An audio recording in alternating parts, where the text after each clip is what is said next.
Hi, I am Kirsten, founder of the Vibrant Mom Society, author of Joy in Motherhood, and most importantly, mother of three. And this is Mom Help Monday, where I help you tackle one of your biggest parenting challenges. And today is part 3 of our series on eating, especially with children, right? So last time we talked about how you could use vegetable amnesty to get your children to eat a more wide variety of foods. Now today, we're going to talk about 3 things. First one is your eating schedule. Second one is snacking. And third is junk food. Now, so step 1, or part 1, is the schedule.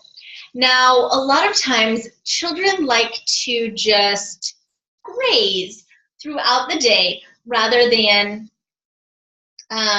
just sit down at specific times. And this is because sometimes it's easier and sometimes we let them. Like, children will sometimes eat all day long. And then we'll kind of wonder why they won't eat their dinner, right? If we let in a lot of snacking.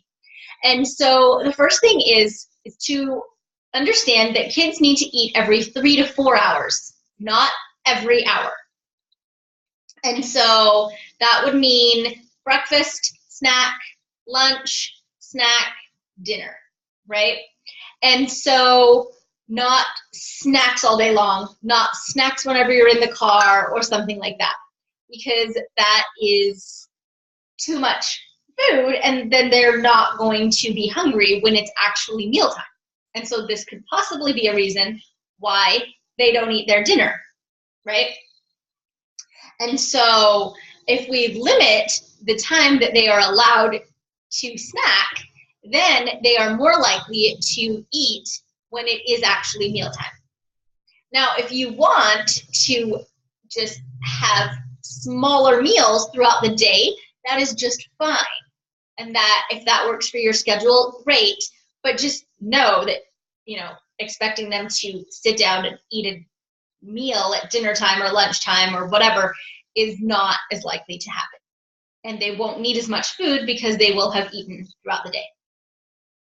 Now, then that brings me to part number 2 about snacks.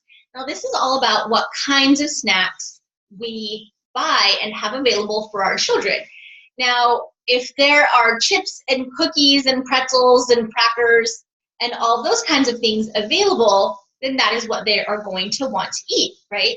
But if you don't buy those things, right? Like if you don't buy like the snack pack at the grocery store or like the 100-calorie pack or even all of those things that you can put into smaller containers, then those are not available for your children to snack on, and they will be forced to have snacks that are fruits or vegetables or, more protein and things like that. So at our house, I am not a snack food buyer.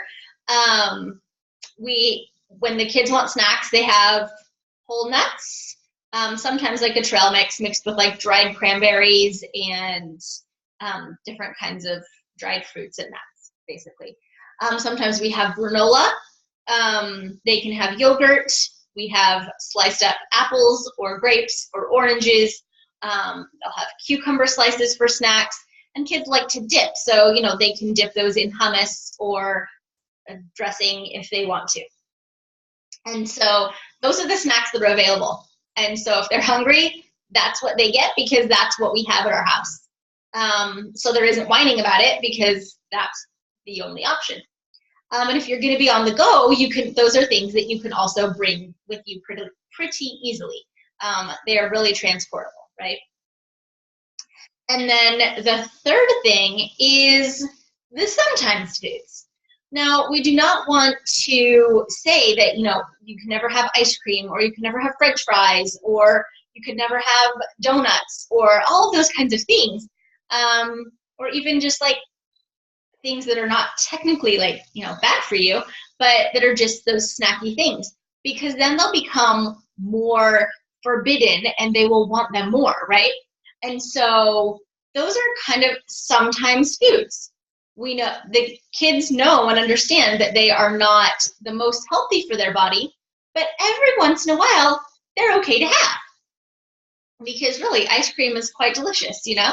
And I'm a big fan of donuts. And if I could never have a donut, because I like to, you know, eat pretty healthily, then it would just really not make things so much fun, right?